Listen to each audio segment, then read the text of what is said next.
Hey friend, welcome back to Chronically Planned. If this is your first time here, I'm Shedrica, and this is the space where we talk about planning, soft living, and becoming who God called us to be, even while managing life with a chronic illness. So, this is the final week of our Becoming series, and today is something so deep, like letting go of who you had to become in survival mode and really softly stepping into her. And before I go deeper into today's message, I just want to pause right here because I want to know if this series has been speaking to you. I love to invite you to subscribe to the Chronically Planned newsletter. Every week I'm writing a letter straight from my heart to yours about planning, healing, and becoming. It's not just updates, but it's insights. It's journaling prompts. It's community. You'll be the first person to know what's new to drop on episodes, tools that are released, or even when I'm hosting a free class or a challenge. So if you haven't already, just tap the link in the show notes, and I would love to have you closer. Welcome to the Chronically Planned podcast, where belief meets strategy and purpose is planned with grace. I'm your host, Shedrica Holmes, mama, lupus warrior, and the creative behind Lupus Speaks and Chronically Planned. This show is for women living with chronic illness who are ready to stop surviving and start building a life that actually works. Every episode is rooted in the Chronically Planned method, a framework built on belief, flexible planning, and aligned execution. So if you've been looking for a space where faith and planning meets rest and realness, welcome home. Let's get into today's conversation. So I've been thinking a lot about this lately. I mean, heavy, like real heavy, almost to the point where I'm having a heavy heart. The version of me that held it all together, she was strong. She was needed, but she's tired, boss. And everything that I'm learning about becoming her now is so wild. How people like to glamorize this glow up season, or when you're like trying to, really show up for yourself in real time. It's not aesthetically pleasing at all. I mean, of course, you can put yourself together, you can put on some makeup, you can do your hair and, put on a cute outfit and step out when you but what about before that? Before the aesthetic version of you that has healed, that has come through this feeling of, you know, asking all these questions about yourself. What if I just stop proving, you know, that I got it all together? What if I just trust that I'm soft, the slow me, the healing me, and letting that just be enough? I just been dealing with so much behind the scenes emotionally, figuring out business, figuring out my life as an individual. I don't really share much about this, but I'm going through a tough time with my ex. It's not anything bad or dramatic or anything, but it's just emotionally pulling me. And I'm going to talk about that more in next week's episode, which is a little old, but it kind of gives you a little bit more reference to what I'm talking about. But anyways, I have just been reflecting a lot about what I've had to do, or who I have had to become, or who I've always been, in order to survive in relationships, to keep people, to have a man, or to be in relationships with others, keeping people close, having that anxious attachment, just all the things that stress me out, just to feel validated or just to feel safe or secure. But they are all, I don't know, it's a part of me that feels like it's not real, because it's not coming from a place of a healed version of me who doesn't need to be validated, who doesn't need a person to feel secure, even just down to the point of pulling me away from my relationship with God. It's a heavy space to be in. It's definitely not aesthetic at all. It looks like a lot of crying. It looks like a lot of praying. It looks like a lot of journaling. It looks like a lot of isolation. And then it's just a lot of honesty. Like, who did you have to become to survive these relationships, to survive lupus, to survive, like, did you become a negative person? Did you become a person who just kind of end up being sad all the time and worry and stressed out because you don't know how you're gonna feel, and the only thing that you can say is, well, I don't know, I got lupus. Like what is this person that you've had to become in order to survive? I just really want you to like lean in on that and lean in on love. How do you love on yourself? How do you talk to yourself? How do you believe? Like, all of these aspects are so important when it comes to the next level, evolving, becoming the person that you already are, but highlighting it. You know what I mean? Anything that we talk about or magnify, it's magnified, even bigger. So reflect and look at the things that need to be paid attention to in a positive way so that you can magnify that. It's just a lot to come together with all of these thoughts and all of these feelings, and just understanding that you're not alone. There's so many people don't realize that you can be in this process and you can release the things about yourself that you just feel like no longer align, and not be doing it from shame, but with gratitude. Being the woman that I'm becoming now, I'm just built different. Like, I'm softer.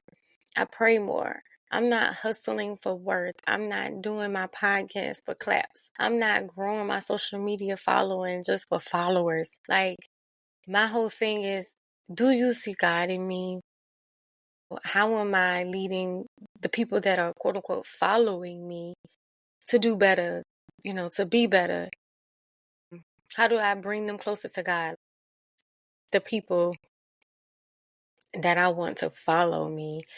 This whole, like, I could just go so much deeper into just some of the things that I've been realizing, and it's all going back to the word when it says, do not conform, to this world, and to renew your mind. And I just feel like when God is like talking to me and downloading all this information, and I'm just like in the renewal of my own mind, it looks different. It feels so weird because I'm trying to, operate in this world to the way that I'm accustomed to, but then feel so unaligned, like feel like I'm set apart.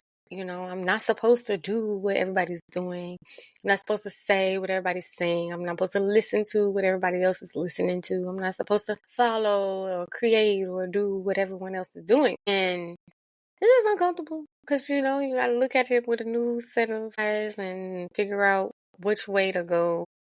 But yeah, so to my point of whatever I was saying, basically, I don't know, y'all.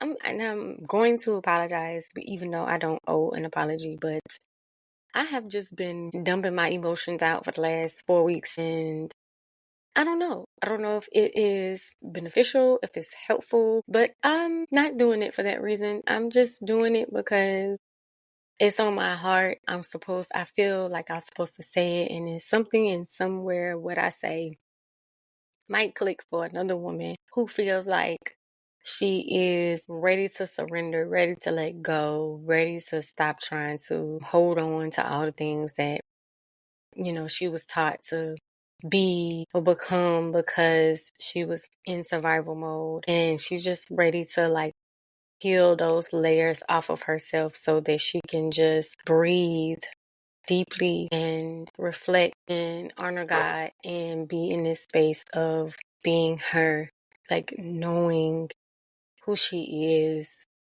and just letting go and being free. And I just hope that something that I said resonates with you and you feel that. Yeah, it's just been a journey and I don't like it.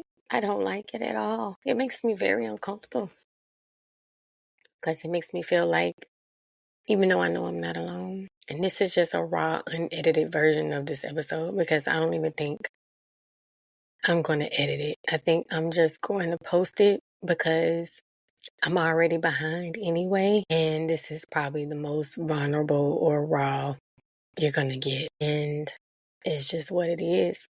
Like the person that spends so much time editing things and trying to make her work perfect is just not there. Like, I just don't care to only show you the highlights of me when I'm good, when everything's okay and I'm all positive. And in the same sentence, even though I'm grieving or I'm sad or I'm hopeful, I'm grateful, I'm thankful, I am in awe of God right now of what He is doing to me and what I get to see before it's too late. Because how else am I going to help you? How else am I going to, do the work if I don't actually go through it? So, yeah, this is real uncomfortable because like I said, I'm not going to edit this. I'm just going to air it. It's just going to be what it is. But before we wrap up, I just really want to let you know that next week's episode it's going to be a little bit different. I think you should listen. I'm sitting down with one of my friends. We're just talking about relationships while living with lupus or just having a chronic illness in general. We're just sharing our perspectives on what's changed for us emotionally, mentally, spiritually, when it comes to love, when it comes to heartbreak, and just protecting your peace. So if that is something that you're navigating right now, I don't want you to miss it. I just know that becoming her, it doesn't happen overnight. That is not aesthetically pleasing.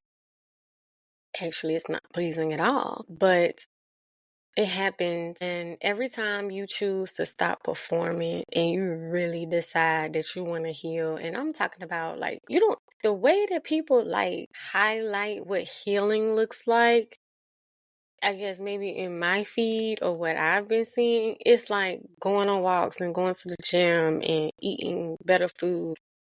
That's cute and all, but they don't show how hard it is to get out the bed, to get dressed and put yourself together to get outside. They don't show you how hard it is not to buy them chips and really just stay in the produce section. You really don't realize how hard it is to get beside yourself and get up and record an episode even though you are really emotionally all over the place. They don't show you how hard it is to stop using curse words so that way you can talk to people, to talk to God's people the right way. They don't show those things. And I think that that's all the things that I'm navigating right now in real time, just so I can be what it is that I'm called to be. So every time you start hiding, I want you to start honoring yourself. I want you to take a deep breath, and I want you to remember that you are not lost, that you're just becoming. And I see you. I'm here for you. You can lean on me for support. We can support each other, community. That's literally what it is all about. I just want community. I want to feel supported. I want to support someone else. I want someone to give them the raw and real about what it really looks like to go through this process and choose wisely, because we don't got that much time, honestly, to be playing around. God is calling His people, and I'm sorry for smacking, but it's calling His people, and you better get it together. If you feel any type of pull on you or your spirit is calling you to stop doing something, I would listen. I would listen, and I would start doing. And if I wanted to add the planning aspect of it, I'm planning, I'm planning all types of things. And that doesn't mean that I actually do, because what I planned on doing on Monday, I'm just not doing right now. But because I can open up my planner and I can see that I plan to do something, I'm going to do it. So maybe you need to plan your purge to clean out your refrigerator and get rid of all the food that don't supposed to be there. Maybe you need to plan to just start cutting people off that don't make you feel aligned or connected to God. Maybe you need to plan to just pick out your outfit so that every morning you can be ready to go on that walk. Like whatever it is that you have to do, that you feel a pull in you to do. I mean, maybe you have to stop fornicating. I know y'all don't want to hear that, but maybe you got to stop doing that too. I mean, I don't know what your prayer life is like or what you do, but it's hard to ask God for things or dreams or help with this and help with that, and then not even consider what He's asked or told you to do or not to do. That's kind of weird. So if you really look at it, you just got to do something. I mean, really don't have time to wait. I'm sorry if this message was all over the place or it offended anyone or made you clench your pearls and be like, girl, no, she didn't. But at the same time, it was necessary. I mean, because you came across it, you heard it, you listened all the way to the end. The message was for you then. I don't know what part, but you listening. So if you are ready to come on to the healing side of this, or if you in the healing side of this, I would love to hear from you. You can hit me up on DM on Instagram at Lupus Speaks, or you can email me. You can book a 15-minute call. We could just talk about it. I just want to know how this has been helping you. These 4 episodes have been heavy, and I don't even know if they've made any sense. But like I said, I just felt the need to share and to talk. So that's what I'm doing. I'm gonna be obedient, and I guess just look forward to more structured, more planned episodes in the future. But for right now, this just had to come out. So until next time, I love you, and I will talk to you next week. Bye. Thanks for listening to this episode of Chronically Planned. If this resonated with you, don't forget to subscribe and leave a quick review. It helps more women like us find this healing space.